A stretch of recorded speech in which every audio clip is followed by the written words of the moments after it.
Hello, beloveds, and welcome to this divine union love message. I'm going to start off with a message deck. So we're just going to see what this divine counterpart is thinking, feeling, etc. Like words that they would want to say or want you to know, or what's going on that they aren't physically speaking in the 3D right now at this time, okay? Take it with a grain of salt. I'm reading for thousands and thousands of people.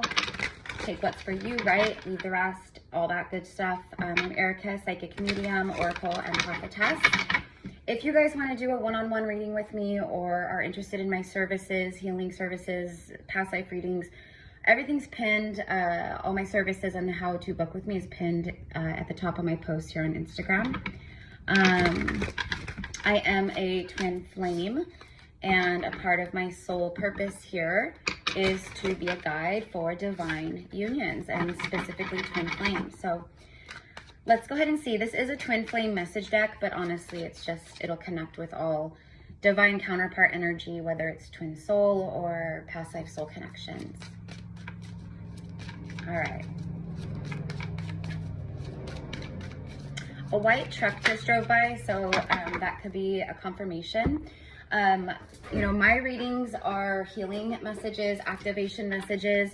My messages are never meant to keep you stuck or keep you looping around in karmic loops like most readers out there. That's what they do. They keep you stuck in lower timelines. You know, so that's why they you know, to keep you coming back for more and things like that. I don't do that. I do my best to try to deliver the message and also like to provide guidance, teaching, etc. All right, so 2 minutes in. Let's go ahead and see what the first message is. This feels good. There's two. Okay. Okay, so this person is saying to you, and this is like what they think in their mind, and it's like what they know in their heart and in their soul, and like what they want to say to you, okay? They might even be showing up in the astral realms right now, like when you're asleep, because there is a lot of divine counterparts who have been going through so much purification, so much healing, so much all the things.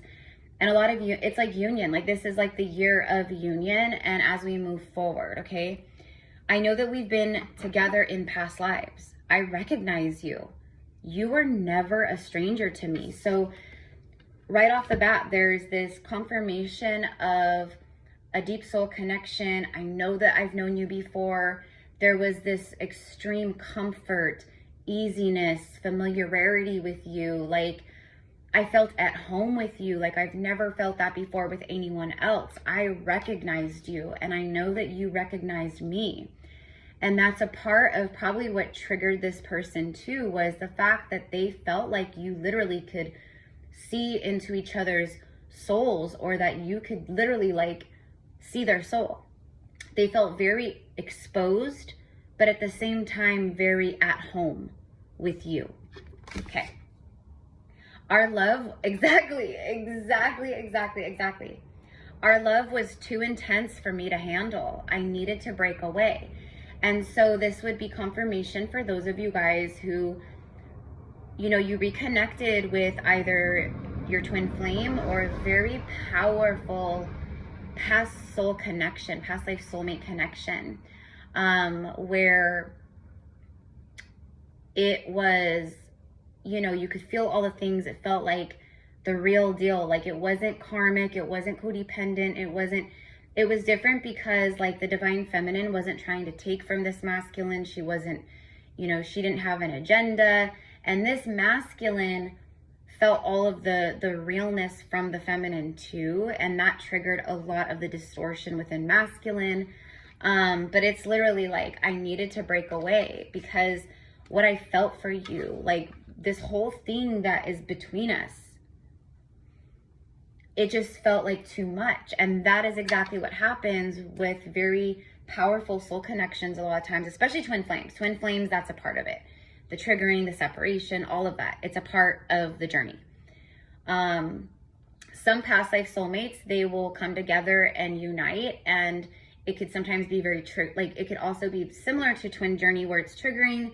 Maybe there's activations or healing, but there's also instances where past life soul connections and divine soulmates, they come together, they meet, and they're ready for union. Because it's a part of the contract, maybe certain aspects of healing, or a certain time period of, you know, each other's lives, like whatever it is, okay? But this person, so there's definitely some kind of separation, probably ghosting. They probably like, they call them like runners. And I hate that term runner, because the divine masculine isn't, because it sounds cowardly, right? And the divine masculine is not a coward. The divine masculine is a divine king.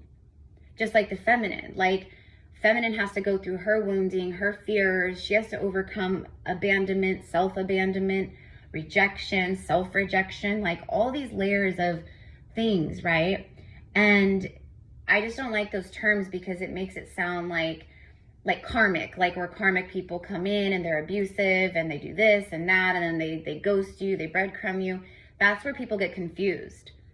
They think, they hear the word runner and they automatically go, oh yeah, I'm a twin flame. It's like, no, actually, you're just connecting with a karmic person who's treating you like crap, kind of a thing. Because twin flames don't treat each other like crap.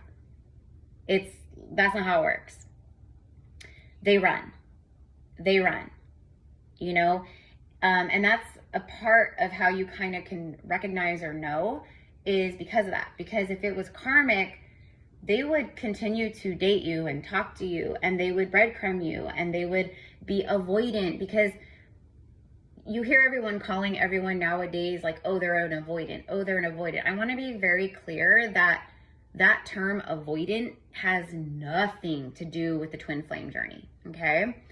Twin flames, especially divine masculine, they aren't avoidant, even though like physically they may be avoiding. They're not actually avoidant. They're actually being activated, and a lot of stuff is happening and going on, and that's a part of the journey, right? So anyways, bottom of the deck says, speaking of abandonment and all that, this person says, I feel like I abandoned you and myself when we broke up. I want to reconcile. Like, this person wants to be with you. There's this deep soul inner knowing. You know, the 3D reality and the false matrix, it is a very dark simulation game in a lot of ways. And the feminine seems to rise up, right? Very connected with her higher chakra. She seems to rise up very quickly, and she starts to unplug from the matrix very quickly. Whereas the divine masculine, his journey starts, yes, it activates the crown and all that for him too, but his journey starts in the material realms. It starts in the lower chakras. So it's like, you know, his relationships, his family, his job, the way he makes money, his codependencies, you know, addictions, like all that kind of stuff. Whereas the feminine kind of, she goes higher in the high chakras, but she starts, you know, getting more into like the spiritual aspects of things, law of attraction, like the way energy works, divination, tarot, like, you know what I mean? So it's a very different awakening, but it all balances out and circles around for both counterparts at some point, meaning you guys will all go through the detachment and the ego deaths, very similar things, but maybe in different orders, kind of a way. So yeah, this person's like, I feel like I abandoned us when we broke up, you know, like I was running from myself. I was running from you. Like I was running from what I felt, because this love was so intense. I couldn't handle it. Like I didn't know what to do with it. So what did I do? Most masculines, they will run back to an ex, or they will stay, if a part of their karmic lesson is a person, like a marriage or a relationship, a counterpart, like in that way, some type of partnership, they will usually go back once they're triggered. They'll go back to that person, or they'll go back and they'll like loop around kind of like in their old patterns and their old ways until those old ways kind of spit them out, basically. Like this no longer, like they'll basically get to a point where they're like, this just doesn't do it for me anymore. Like I don't resonate with this. Like even if I wanted to be with these people, because this is what I've always known, you know, for the masculine especially, right? Like love equals torment, basically. Love equals torment. Love always ends badly. Love is a gold digger. You know, so they have all these like very like heavy, dark perceptions around love. And when they met you, feminine, I'm assuming I'm talking to mostly feminines here, it broke the mold of all that, you know. So they run back to their comfort zones. They run back to what's easy. They run back to low-hanging fruit. They date and sample low-hanging fruit. And every single time it draws them back to the feminine, because she's his light. She's his way shower. She's his lighthouse through the dark. Okay, so let's get 3 more. I want to contact our mutual friends about you. Okay, so like, if you guys do know similar, like, you know, you have like mutual friends, they could also just be like getting advice or talking to people close to them. But if you guys, like people that know both of you, maybe they're asking, you know, what do you think? What should I say? You know, are they single? Do you know if they're dating anyone? Stuff like that, okay? They're talking about you to other people, okay? They're talking about you. They're just talking about you. Like you're coming up in conversation. I just saw 1111. You guys, what did I literally just say? I said it's a magnetization, especially for twin flames, because twin flames is a different kind of soul dynamic where when the divine feminine rises, the masculine will inevitably rise. Like he has free will, but it basically gets to a point where he kind of doesn't have free will. Like it just feels like this is what I have to do. It feels like I need to do this. It's because it's soul led. It's not ego led. It's soul led. So this person is saying that they're like confirming for divine feminine here that my heart always comes back to you. And even for divine feminines, because for a lot of feminines, they're out like, you know, they're very magnetic. So there's people magnetizing to them, you know, like possibilities that they could date or, you know, whatever.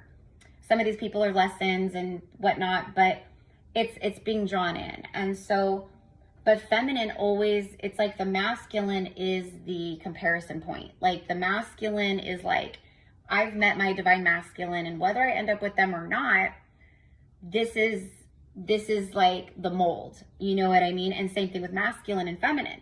The masculine now compares every single person to the divine feminine.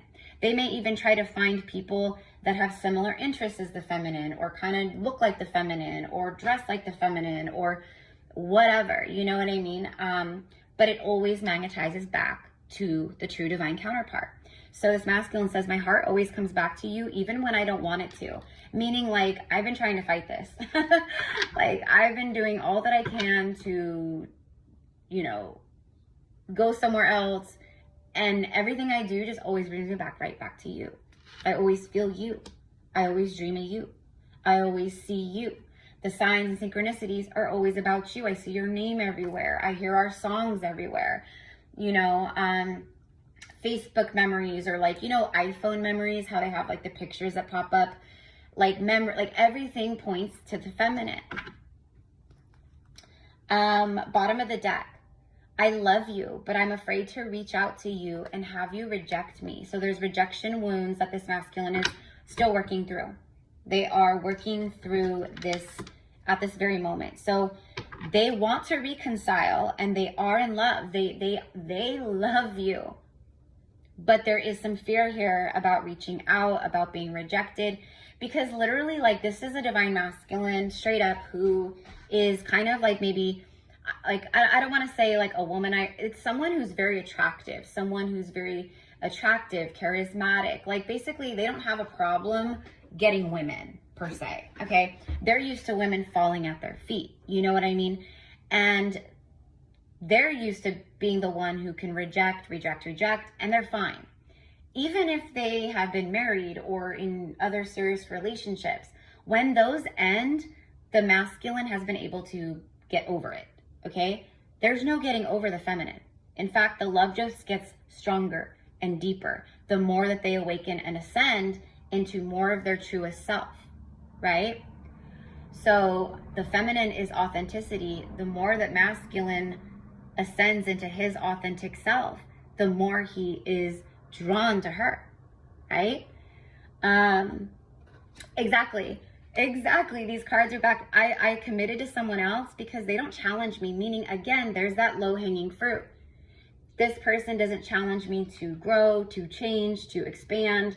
This person that I'm dating, or this person that I went back to, or this person that I'm with, I know that they can't break my heart. Like, I have the upper hand. Okay, so there's a lot of ego distortion here, right? So this is a masculine who is working through fear, ego distortion. Like, they're learning to surrender and to be like, that's not really the way love works, not true love. And the feminine is reflecting all this, okay? So they're straight up saying, like, you know, the person I'm with, or the people that I've dated, or the people that I was with, like, I went with them instead of you because I felt how much your energy was full of, you know, love and expansion and light. And that scared me, that terrified me, because I knew that my life would change. I knew that I would have to change to be with you. So what did I do?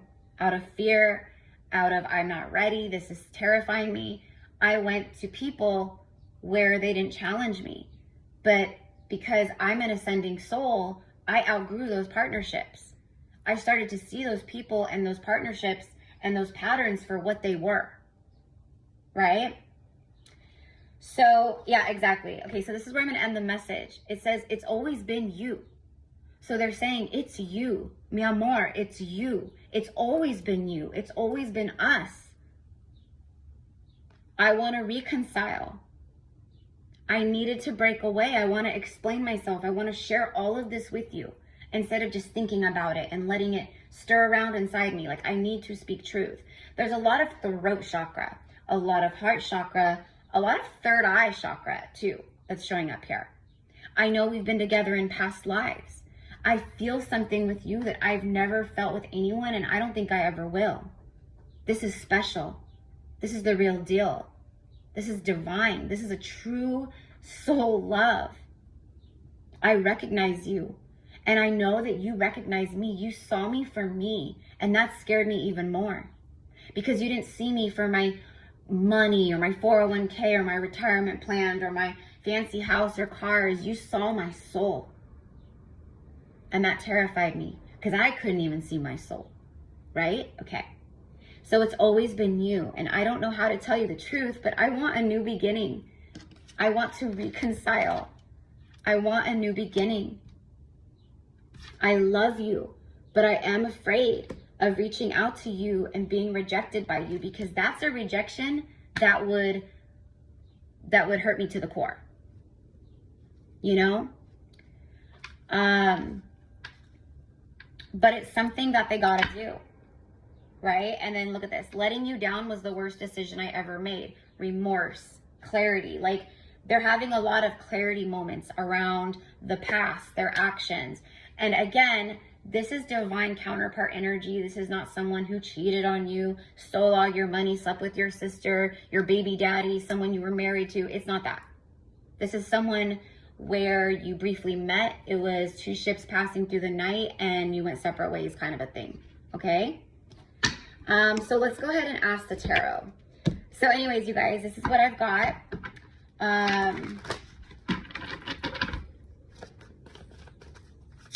Let's see what the tarot wants to say. Give me 3 cards clarifying this whole message. 3 cards clarifying this whole message. First card, the King of Cups. There he is. There's the Divine Masculine. There he is with this huge Ace of Cups, cup of love, all his emotions that he wants to give to feminine, but he has been holding on to this. He's been holding back. The King represents a high vibration. The Knight of Coins. So you have a King and a Knight. So this is someone who has held back their love, their emotions, their words from the feminine for a long time. This is someone who's just been at a standstill for a good amount of time. Okay? I'm hearing months. It's like every time they go to reach out, they stop themselves. They've written out messages and deleted them. Let me ask, what's the action? Oh my God, well, there it is, the Lovers. I was gonna say, what's the action? Bottom of the deck is the Lovers. Okay, so let me ask really quickly, is this King of Cups, is he planning to bring in this cup of love now? Seven of Swords. I just heard I want to make things right. The Seven of Swords is thievery, a trickster, a liar, a deceiver, a wrong.